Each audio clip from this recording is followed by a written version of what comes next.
Alors je me présente, on m'a déjà présenté, Daniel Robin. Je suis président de l'association OVNI Investigation. Et puis aussi j'anime un réseau d'enquêteurs national qui compte aujourd'hui à peu près une trentaine de membres. Voilà. Alors en ce qui concerne mes publications ufologiques, j'ai publié un livre sur les mutilations animales en 2015 aux éditions JMG. Le titre, c'était « Mutilation animale, OVNI et Empire secret ».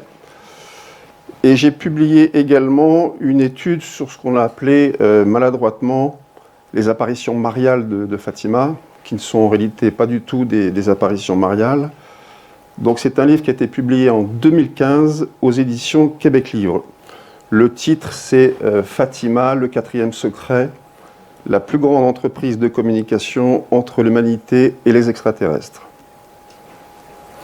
Alors pourquoi entreprendre une étude spécifique sur les ovnis de forme triangulaire? Il y a à cela au moins deux raisons. Alors tout d'abord, en tant que président de l'association OVNI Investigation et à ce titre aussi enquêteur de terrain avec mon équipe, j'ai été confronté donc à partir des années 2000, en gros, à un nombre croissant de témoignages mentionnant des ovnis de forme triangulaire et plus particulièrement ce qu'on appelle les triangles noirs qui semblent hanter nos cieux. Alors aujourd'hui, j'estime que plus de 90% des témoignages intéressants qui nous parviennent concernent des observations impliquant des ovnis de forme triangulaire. Donc, ce nombre croissant de témoignages mentionnant ce type d'ovnis triangulaire m'a à la fois, je dirais, beaucoup intrigué, impressionné, mais aussi passionné.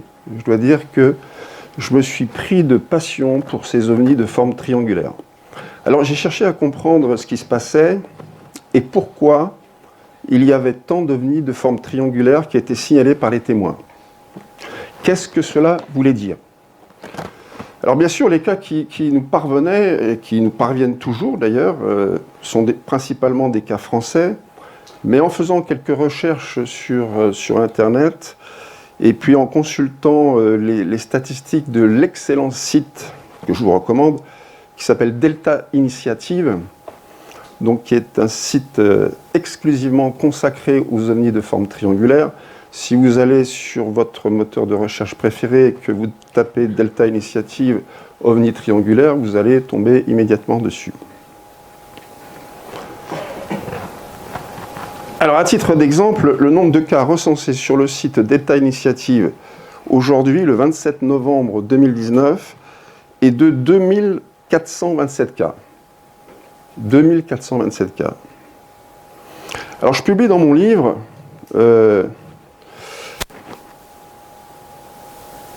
à la page 33 des statistiques que j'ai trouvées dans l'excellent livre de M. Gildas Bourdet, qui est intitulé « OVNI vers la fin du secret », qui a été publié en 2010. Donc j'ai repris ces statistiques et qu'est-ce que nous montrent ces statistiques?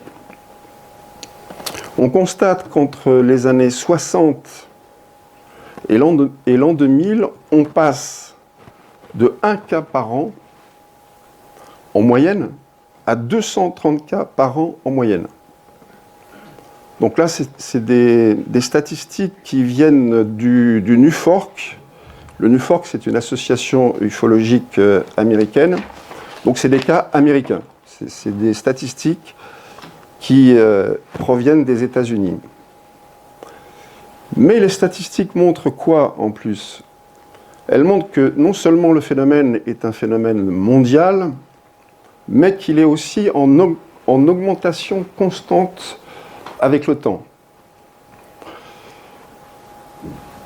La seconde raison qui m'a poussé donc à entreprendre cette étude sur les ovnis triangulaires, c'est qu'il n'existe pas en France, du moins à ma connaissance, d'études entièrement consacrées à ce sujet. Alors certains ufologues en parlent dans leurs livres, et puis notamment M. Gildas Bourdet, Mais en général, les écrivains ne consacrent, dans le meilleur des cas, qu'un chapitre et souvent qu'un paragraphe.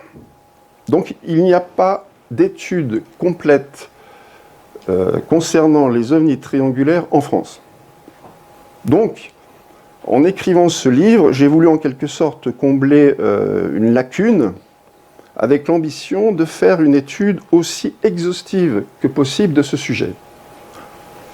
Alors je précise tout de suite que mon livre n'est pas du tout un catalogue qui rassemblerait tous les cas d'ovnis triangulaires recensés dans le monde. C'est pas l'objet du livre, c'est plutôt, je dirais, une analyse de la situation actuelle vis-à-vis de ce phénomène et une présentation générale des caractéristiques de ces engins triangulaires. Alors dans cette étude, j'ai essayé d'être le plus rigoureux possible.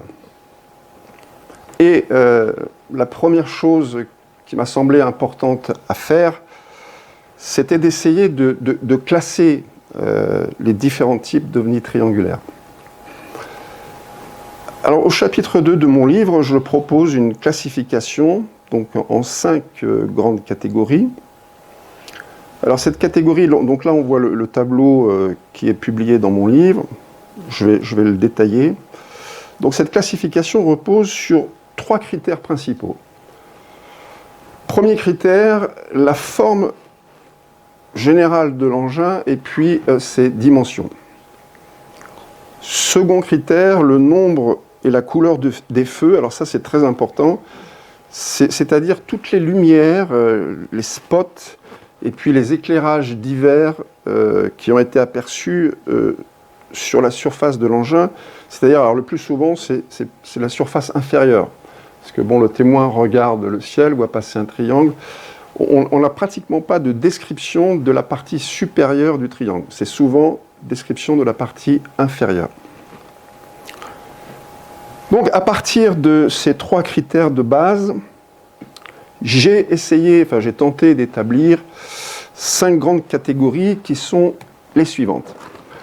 Alors, la première catégorie, c'est la catégorie des triangles à 3 feux. Alors c'est la catégorie, je dirais, la plus classique. Bon, c'est celle où on retrouve le maximum de témoignages. Donc on a une plateforme triangulaire noire.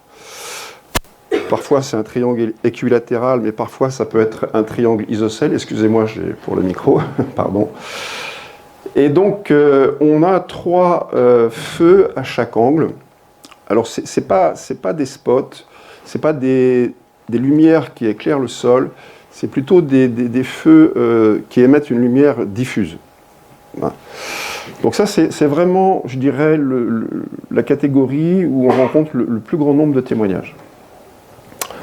Ensuite, il existe des témoignages qui mentionnent des structures triangulaires noires sans aucune lumière.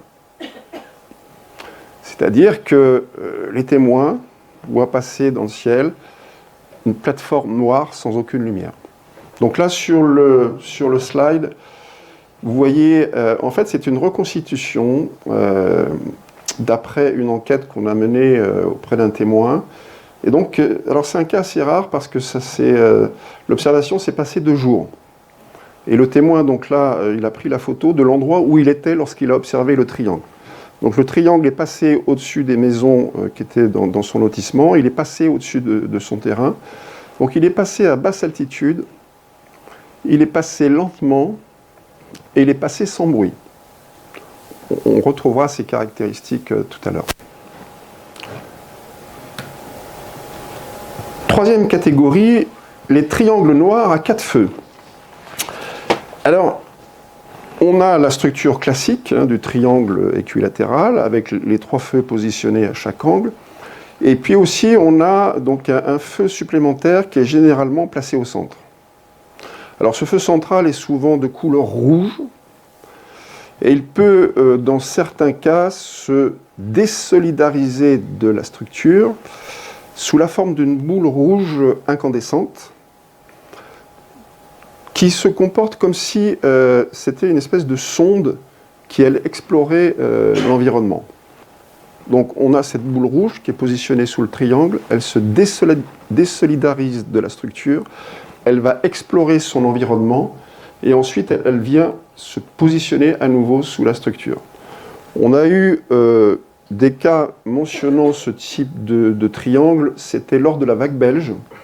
Au début de la vague belge en 1979, du côté de Eupen, puisque ça avait commencé du côté d'Eupen, il y a 2 gendarmes qui avaient suivi un triangle qui ressemblait à peu près à celui qu'on voit sur le slide. Et le triangle a stationné au-dessus d'un étang. Et les gendarmes ont vu une espèce de boule incandescente sortir du triangle, descendre vers la surface de l'étang et puis remonter vers le triangle. Et ils ont observé ce phénomène plusieurs fois.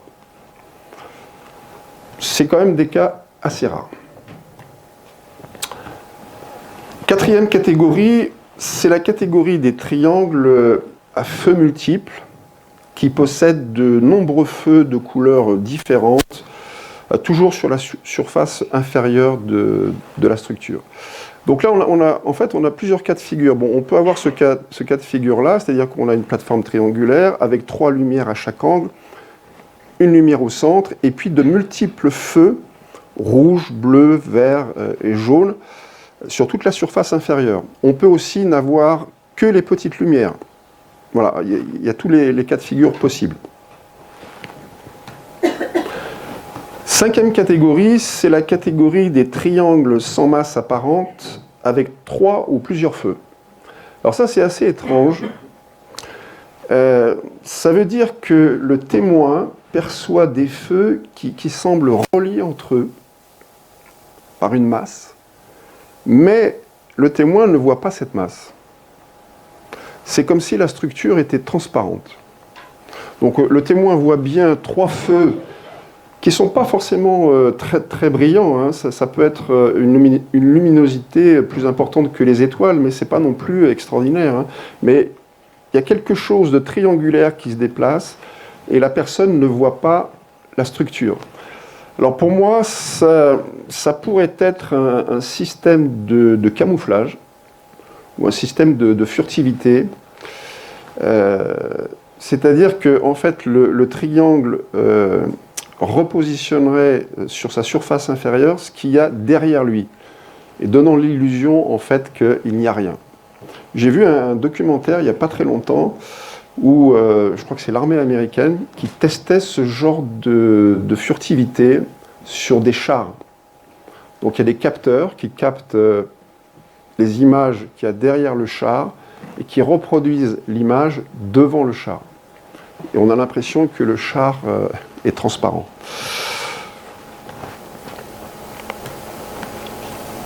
Alors ce qui est intéressant selon moi, c'est qu'une telle classification peut déboucher sur une analyse des performances, des caractéristiques et puis des propriétés de ces engins triangulaires. Alors j'envisage aussi la possibilité, bon c'est simplement une hypothèse, qu'en fait il y aurait un seul engin qui pourrait, alors selon les circonstances, l'environnement et peut-être aussi selon le témoin, prendre des formes différentes et montrer des lumières ou des feux différents. Bon, c'est une hypothèse. Alors ce qu'il faut retenir, c'est que la mise en place d'une classification des ovnis triangulaires ne constitue que la première phase indispensable de l'étude des ovnis. C'est une phase préalable indispensable, dont on ne peut pas faire l'économie. Alors c'est d'ailleurs la seconde phase, ou la seconde étape de la recherche scientifique qui, en général, en compte 5. La première étape, c'est observer. On observe les phénomènes. La deuxième étape, c'est décrire et classer. Donc, ce qu'on observe, on cherche à le décrire et on fait des catégories pour classer. La troisième étape, c'est prévoir, c'est-à-dire construire un modèle théorique La quatrième étape, c'était élaborer un dispositif expérimental qui va tester le modèle. Et enfin, la cinquième étape, on valide le modèle ou on le réfute. Si on le réfute, ben on revient à l'étape 3, c'est-à-dire qu'on reconstruit un modèle. Bon, ça, c'est les 5 grandes étapes de la recherche scientifique. Bon, on peut les affiner, mais là, je les ai présentées de façon assez générale. Alors, en ufologie, on en est où? En ufologie, on en est encore qu'à l'étape 2, c'est-à-dire décrire et classer. On est encore incapable de construire un modèle théorique capable de prévoir le comportement des ovnis. On en est vraiment encore loin. Alors, il y a déjà des tentatives de classification qui ont été mises au point. Bon, les plus connues, c'est la classification de Hynek. Hein. Bon, il y a les lumières nocturnes, les lumières diurnes, les rencontres rapprochées du premier, deuxième, troisième type. On a aussi la classification de Jacques Vallée, qui est un petit peu plus sophistiquée. Et puis aussi, on a la classification du GEPAN, qui classe les ovnis en pan A, pan B et pan D. Donc voilà, on a quand même des systèmes de classification qui sont intéressants. Mais voilà, on est bloqué, pour l'instant, on ne peut pas aller plus loin. Alors donc, après avoir établi une classification générale des ovnis triangulaires, j'ai cherché à mettre en évidence les caractéristiques de ces engins. Alors pour commencer, il faut signaler le fait que les ovnis triangulaires sont plutôt observés la nuit ou à la tombée du jour, c'est-à-dire en gros 18h, 18h30 en hiver. On voit bien là en hiver, à 18h et 18h30, il commence à faire nuit. Et puis l'été, c'est plutôt vers 23h, 23h30. Voilà. C'est les plages horaires pendant lesquelles on observe le plus d'ovnis triangulaires. On a cependant enregistré quelques cas d'observation de triangles en plein jour, mais bon, ces cas représentent un pourcentage très faible des cas qui nous parviennent. Bon, j'en ai cité un tout à l'heure, mais c'est vraiment des cas très très rares. Alors, quelles sont les autres caractéristiques des ovnis triangulaires? Tout d'abord, je dois dire que je n'ai jamais enquêté sur un témoignage, une observation, dans laquelle était signalé l'atterrissage d'un ovni triangulaire. Jamais. Donc, contrairement aux disques et puis aux soucoupes volantes des années 50 et 60, je ne connais pas personnellement d'atterrissage de triangles noirs dans un champ de lavande, par exemple. Bon. Là, le slide, qui est assez une belle reconstitution du cas de Valençol. On a une superbe soucoupe qui atterrit dans un champ de lavande. On a 2 entités qui sortent de l'OVNI et qui interréagissent avec le témoin. Ça n'existe pas avec les ovnis triangulaires. On n'a pas de rencontre rapprochée du 3e type. Comment ? En Angleterre ?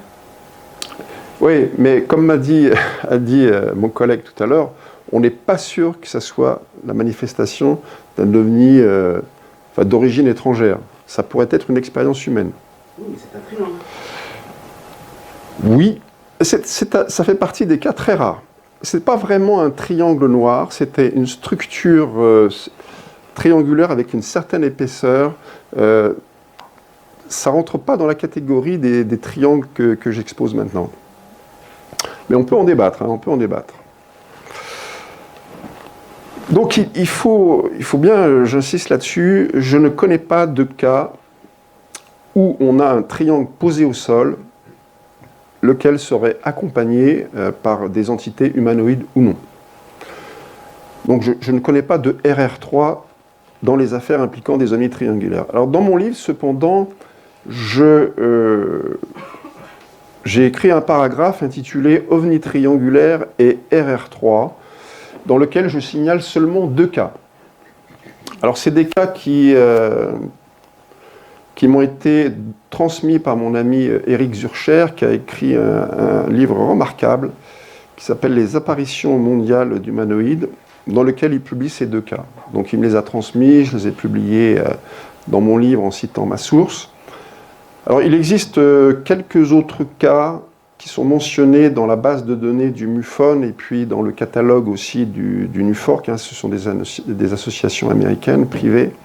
Mais voilà, ces cas, pour moi, ne sont pas suffisamment documentés et enquêtés pour être... Enfin, je ne les considère pas comme probants. C'est pour ça que je ne les ai pas mis dans mon bouquin. Alors, en ce qui concerne la forme des engins, de ces engins, bon, à part ceux qui sont vraiment triangulaires, où on trouve aussi des cas qui impliquent des engins en forme de V ou de chevron, et aussi des structures en forme de boomerang. Alors, justement, mon collègue Najib, là, tout à l'heure, a parlé de la vague de la vallée de l'Hudson.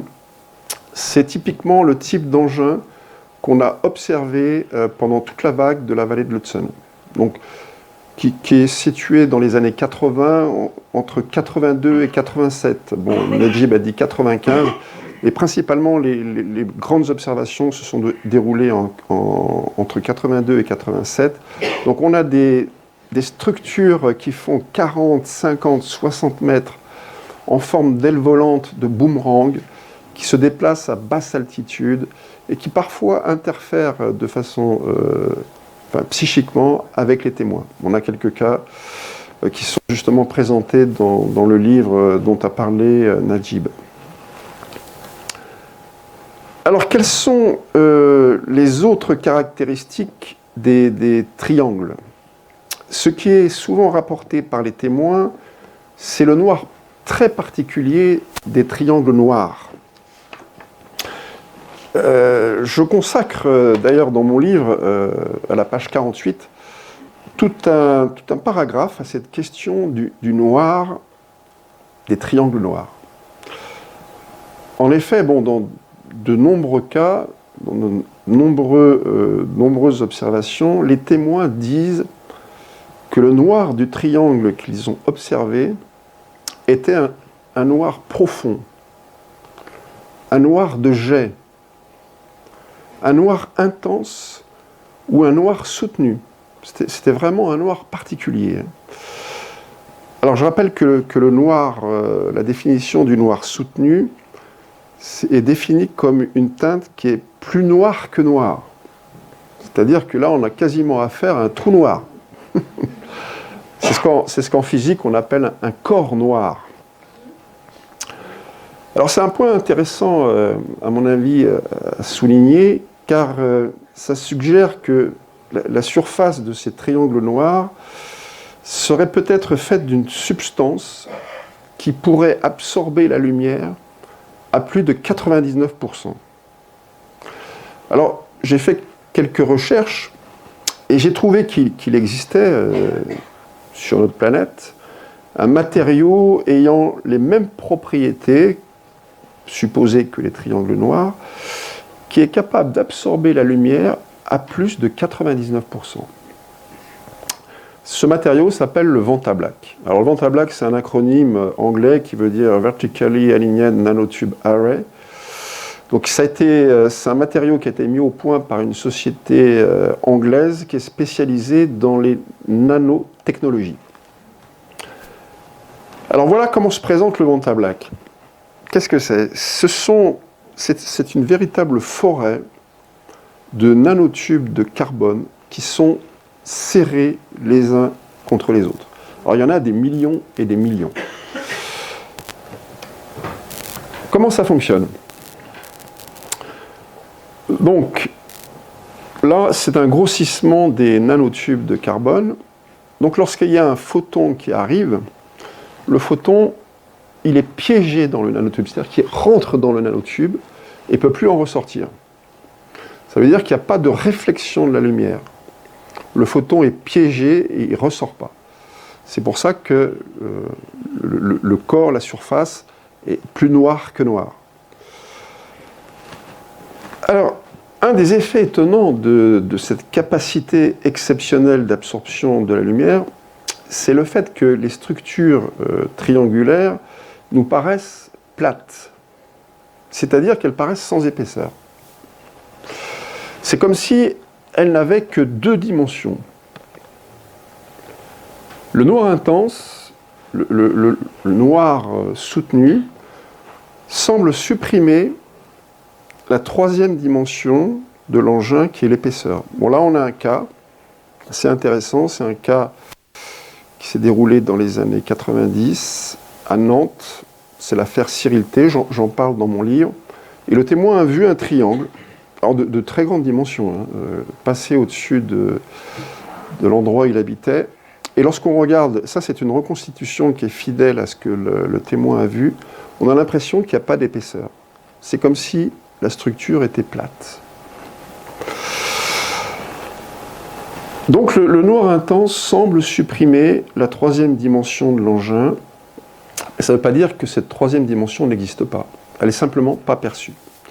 Une autre propriété intéressante du Vantablack, c'est son hydrophobie, c'est-à-dire sa capacité à ne pas être mouillé même s'il est plongé dans l'eau. C'est un matériau qui repousse littéralement l'eau. Alors, au regard des propriétés du Vantablack, j'ai émis l'hypothèse selon laquelle la surface des triangles noirs pourrait être recouverte d'un matériau qui posséderait les mêmes propriétés que le Vantablack. C'est une hypothèse qui tient la route et qui peut expliquer pourquoi on ne voit parfois que des surfaces qui n'ont que 2 dimensions. Ça me semble une piste de recherche qui est assez intéressante et qui devrait être creusée. Alors une autre caractéristique des ovnis triangulaires, c'est qu'ils volent souvent à basse altitude et même parfois à très basse altitude. C'est-à-dire, quand je dis basse altitude, c'est quelques dizaines de mètres au-dessus des toits des villes. On a des cas à Lyon, bon, il y a des témoins dans la salle qui pourraient en parler, où on voit des structures triangulaires qui passent au-dessus des immeubles, à quelques dizaines de mètres au-dessus des immeubles, en pleine ville, à 23 heures. Des structures noires triangulaires qui passent. On a aussi le fameux cas de la centrale nucléaire de Golfech, où un triangle noir a survolé la centrale à basse altitude, a survolé les réacteurs. Et il y a eu des témoins, bon, ça a dû être filmé par les caméras de la centrale. Donc on a l'impression que les triangles sont un peu des invols qui se montrent. Ils n'ont pas peur de se montrer. Une autre caractéristique qui est rapportée, c'est le déplacement très lent. C'est-à-dire que les triangles se déplacent beaucoup moins vite qu'un avion, par exemple. Et surtout, ils sont parfaitement silencieux. Donc les 3 caractéristiques principales de ces engins triangulaires, c'est un vol à basse altitude, un vol lent, c'est-à-dire qu'il se déplace lentement, et aussi sans aucun bruit, parfaitement silencieux. Alors, en ce qui concerne ce silence étrange et si particulier, de nombreux témoins disent que l'ambiance générale, au moment où le triangle passe au-dessus des témoins, l'ambiance générale change complètement. Les témoins disent que soudain tout devient silencieux. Un silence tout à fait particulier. C'est un peu comme si le témoin se retrouvait brusquement dans une bulle et qu'il était coupé du monde extérieur. Alors ce n'est pas dans tous les cas, mais dans de nombreux cas où le triangle est observé suffisamment près, on a ce phénomène de silence, de sentiment d'être coupé de son environnement extérieur. Alors dans mon livre, je cite plusieurs cas qui illustrent cette étrange situation qui est vécue par les témoins. Et je donne un exemple très intéressant. sur lequel on a enquêté. Il y a même les enquêteurs, là.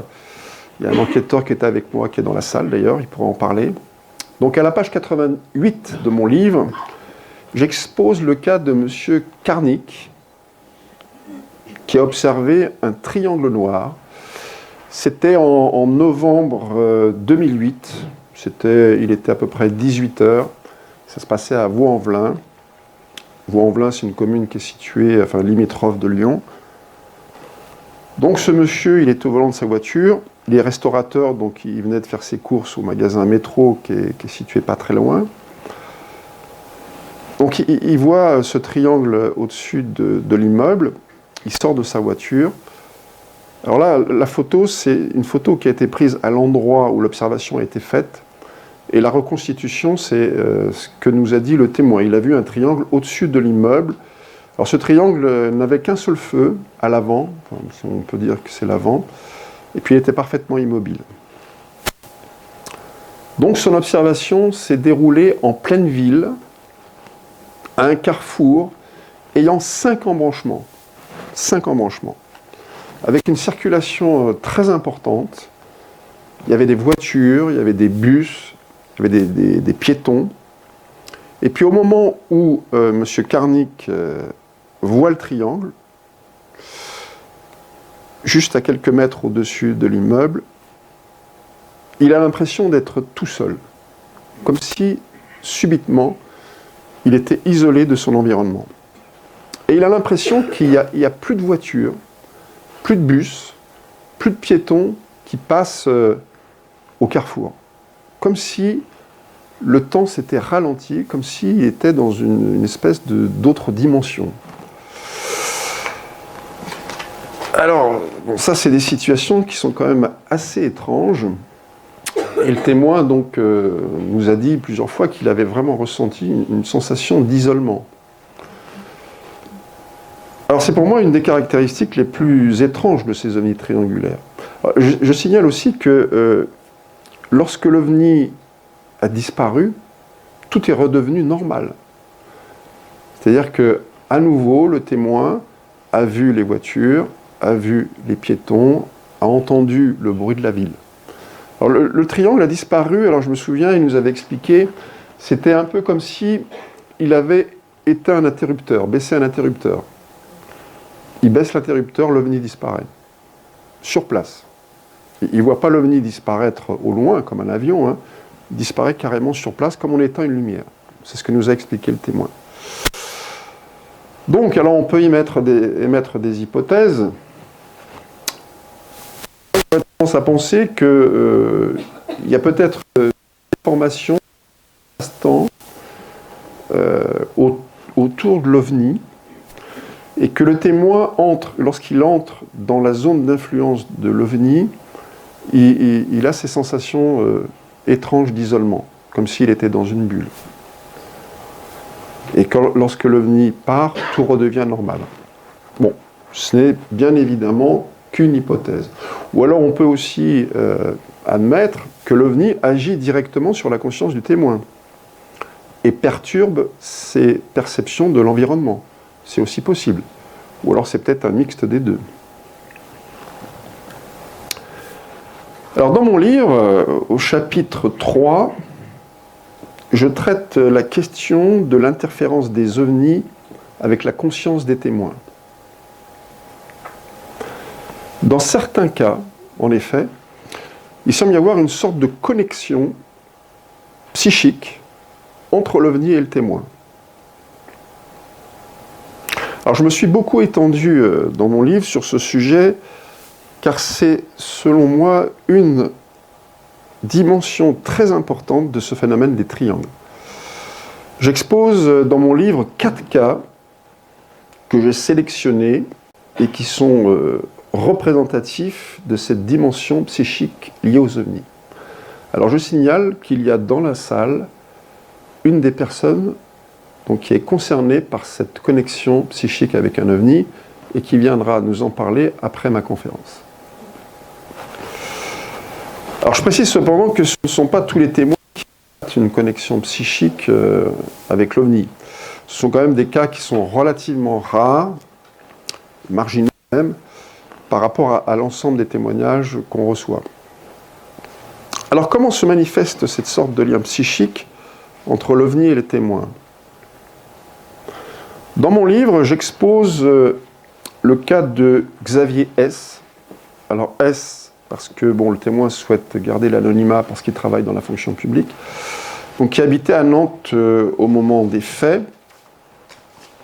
Alors ce cas se déroule le samedi 27 août 2016, vers 23h45.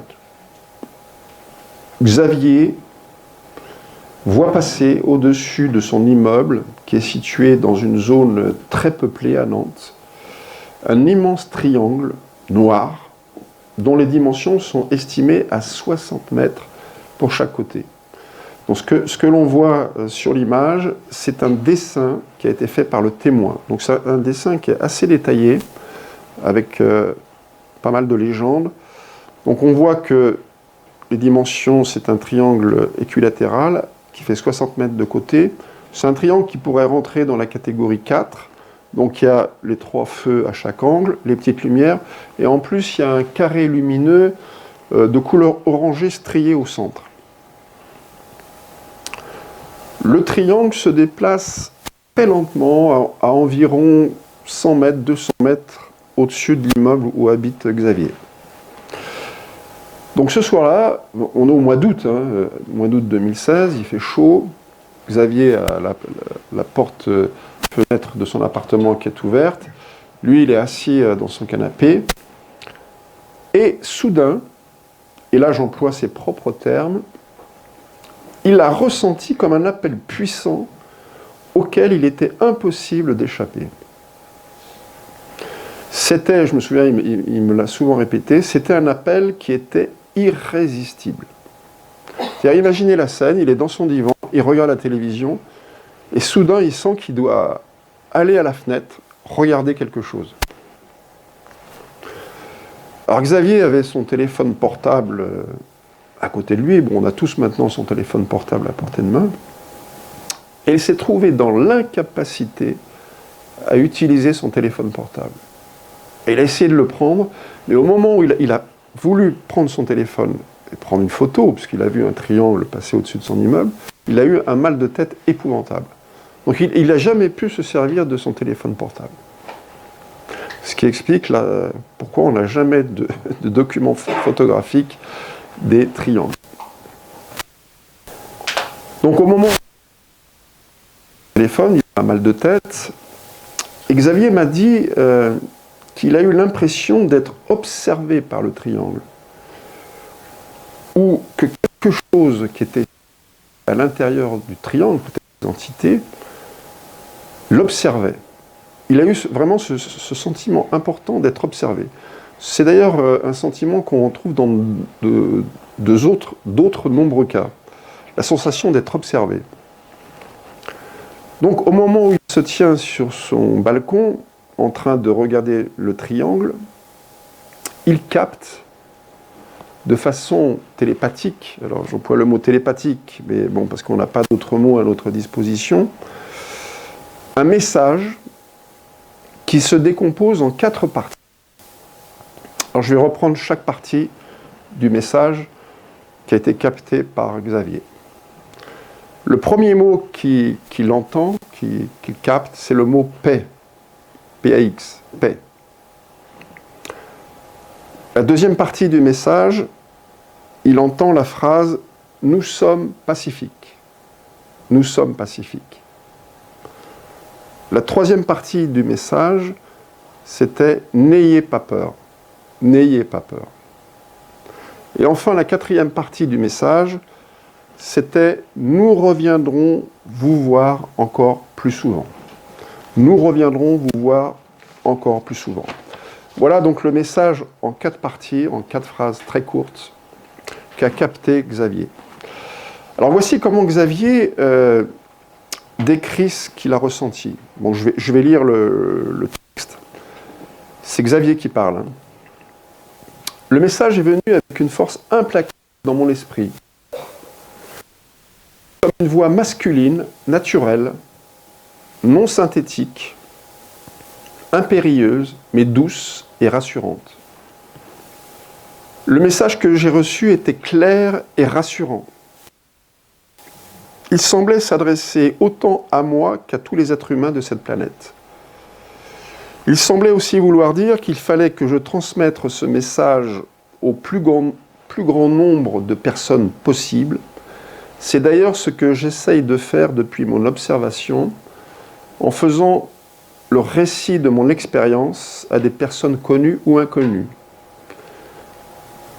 Il dit « J'ai bien senti que la partie du message qui dit « Nous viendrons vous voir encore plus souvent » ne signifiait pas un démarquement de nos visiteurs sur la Terre, mais qu'ils viendraient plus souvent à l'avenir pour nous observer.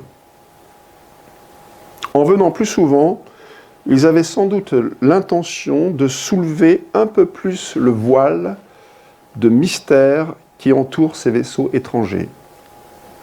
Il fallait pour le moment que nous nous contentions de ces apparitions furtives, mais je suis persuadé, dit Xavier, que nous devrions nous attendre à d'autres apparitions de triangles au-dessus de nos villes dans un avenir proche.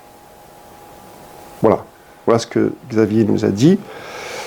Et Xavier a aussi noté que le vaisseau, parce qu'il s'agissait vraiment d'un vaisseau, dégageait une puissance psychique inimaginable.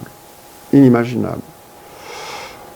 On en a souvent parlé ensemble après, je l'ai rencontré, on a beaucoup parlé au téléphone, et ça l'a beaucoup frappé. Il sentait que c'était une force psychique irrésistible. Donc ça l'a profondément marqué, et il en reparle constamment. Alors, lors de nos entretiens, Xavier a toujours insisté sur le fait que le message qu'il avait reçu et entendu ou capté était un message apaisant. Il n'y avait aucune agressivité dans ce message. Donc ça, c'est le témoignage de Xavier S. Très intéressant, il est dans le bouquin. Alors, pour conclure cette question de la dimension psychique du phénomène OVNI, je vais citer un texte de Jacques Vallée, qui est extrait de son livre culte, je dirais, le fameux Collège invisible. Et bien que ce texte ait été publié en 1975 déjà, je crois que ce livre est toujours d'actualité. Vraiment, je crois que Jacques Vallée a été un visionnaire dans ce bouquin. Bon, il parle de la dimension psychique des ovnis, il parle aussi des apparitions de Fatima. Et il en parle de façon très pertinente. Donc je cite Jacques Vallée, je lis son texte, c'est très court. La clé de compréhension du phénomène OVNI réside dans les effets physiques qu'il produit ou dans le changement de conscience psychique qu'il peut faciliter chez ceux qui l'observent. Leurs vies sont souvent changées profondément et ils développent des talents étranges dont ils ne maîtrisent pas aisément les conséquences psychologiques. Plus loin, il ajoute son influence, l'influence du phénomène OVNI, sur la créativité et les aspirations à long terme de l'homme est probablement très grande. Le fait que nous n'ayons aucun élément de méthode scientifique pour analyser cette influence psychique n'est qu'une nouvelle preuve du fait que nous savons bien peu de choses sur notre propre vie psychique. C'est un triste commentaire sur l'état de notre connaissance de l'esprit humain. Voilà ce que disait Jacques Vallée en 1975.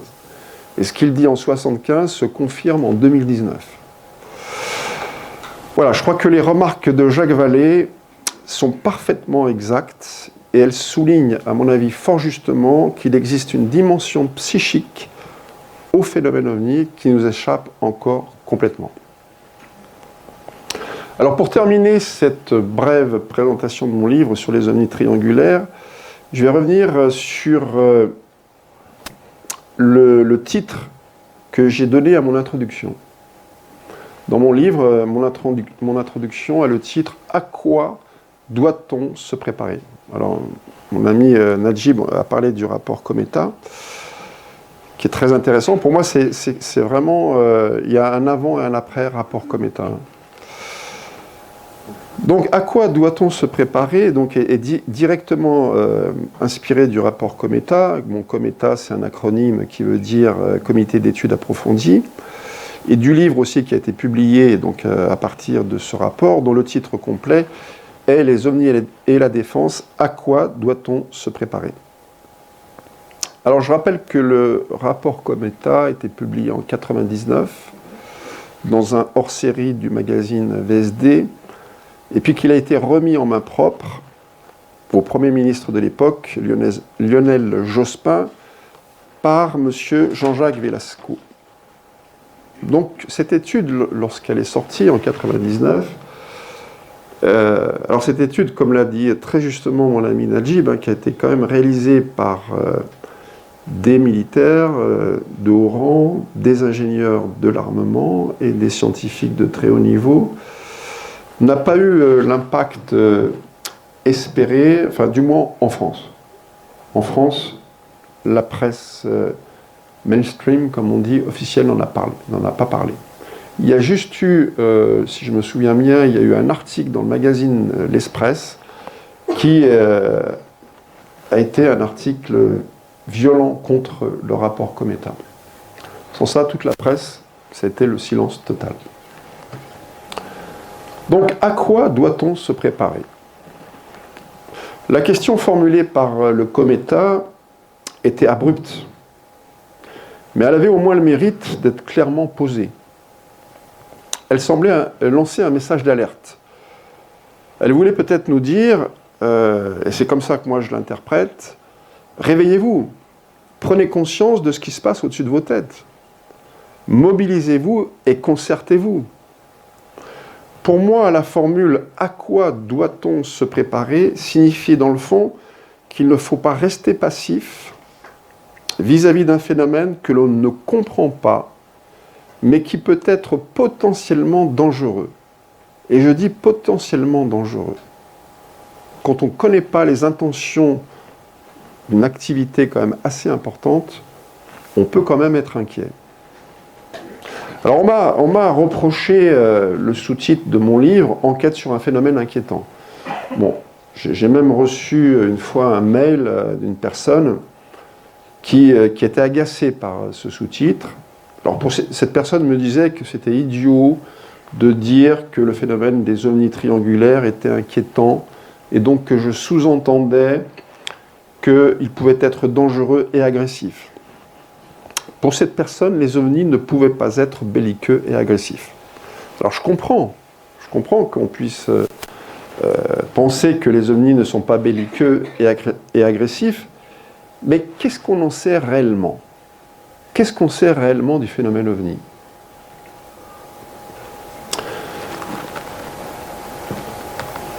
Tout ce que nous savons, c'est que nous avons affaire à un phénomène de grande ampleur qui déploie sur de nombreux territoires une armada d'engins de forme triangulaire. Et quand je dis armada, c'est peut-être en effet des milliers d'engins qui sont à la manœuvre sur le globe.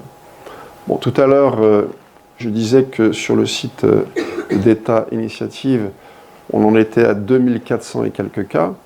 Donc si à chaque fois c'est un vaisseau spatial différent, c'est des milliers de vaisseaux triangulaires qui sont à la manœuvre sur l'ensemble du globe. Par ailleurs, il semblerait que les armées des pays concernés, et notamment l'armée de l'air, soient incapables d'empêcher ces incursions étrangères dans nos espaces aériens qui sont régulièrement violés. Nous devons aussi reconnaître que nous n'avons aucune idée des intentions réelles de ces visiteurs nocturnes, étrangers. La question qu'il faut qu'on se pose, qu'on est en droit de se poser, c'est que veulent-ils? Quelles sont leurs intentions? Tout ce que je peux dire, et c'est une conclusion qui me semble parfaitement logique, c'est que les manifestations de ces ovnis triangulaires obéissent certainement à un plan. Ce ne sont pas des manifestations qui sont gratuites. Déployer une telle logistique pendant autant de temps sur l'ensemble du globe, si derrière il n'y avait pas un plan, ça serait absurde. Je suis parvenu à la conclusion que les manifestations d'ovnis triangulaires, auxquelles nous assistons sans pouvoir rien faire d'ailleurs, rentrent toutes dans une sorte de planning ou d'agenda global qui doit nécessairement aboutir à un résultat à plus ou moins brève échéance. Ces manifestations ne sont pas gratuites. Alors les questions qu'on est en droit de se poser, à mon avis, elles sont simples. D'où viennent ces engins? Par qui sont-ils pilotés? Quelle technologie ils utilisent? Pourquoi survolent-ils notre territoire, et même les autres territoires, avec insistance? Quelles sont leurs intentions vis-à-vis des populations? Cette sorte de surveillance permanente obéit-elle à un plan, et si oui, lequel? Les organismes officiels tels que l'armée de l'air, la gendarmerie nationale, le CNES, avec le GEPAN, les services de renseignement, sont-ils conscients de la situation? Et si oui, quelle action mènent-ils sans en informer les populations? Dans le cas où les organismes officiels, donc je viens de citer, mèneraient des actions visant à surveiller les activités de ces engins, pourquoi ces actions sont-elles gardées secrètes? Pourquoi est-ce qu'on n'informe pas le public? Allons-nous bientôt faire face à une situation exceptionnelle que nous n'avons pas anticipée? Et enfin, c'est une question qu'on est en droit de se poser. Peut-être que nous sommes en danger, nous ne le savons pas. Alors en ce qui me concerne, j'estime qu'il est grand temps d'avertir de la situation. Pour moi, et j'ai des raisons de le penser, la situation est grave. Bon, il faut appeler un chat, comme dit l'expression populaire, et ne plus faire comme s'il ne se passait rien. Je pense en effet que plus tôt le public sera informé, et mieux il réagira à ce qui peut ou à ce qui doit arriver. Car à mon avis, il va certainement arriver quelque chose. On ne peut pas dire quand, mais peut-être qu'on va assister à une nouvelle vague, peut-être plus importante que celle de la Belgique, peut-être plus importante que celle du 5 novembre 90. C'est simplement du bon sens. Le déni n'a jamais été une bonne stratégie pour affronter la réalité. Seule une prise de conscience claire et sereine de la situation nous donnera le courage de regarder les faits qui pourraient se présenter à nous à plus ou moins brève échéance et d'y faire face sans céder à la panique. Il est selon moi urgent que nous adoptions enfin une attitude adulte vis-à-vis du phénomène ovni en général et agir en conséquence. Voilà, c'est un peu le message que j'ai essayé de transmettre à travers mon livre. Alors je vous signale que les ovnis triangulaires qu'on voit sur le slide, c'est une scène tirée du film de la Guerre des Étoiles. Étrangement, les vaisseaux impériaux sont de forme triangulaire. Bon, c'est peut-être une pure coïncidence. Voilà, je vous remercie de votre attention. Merci.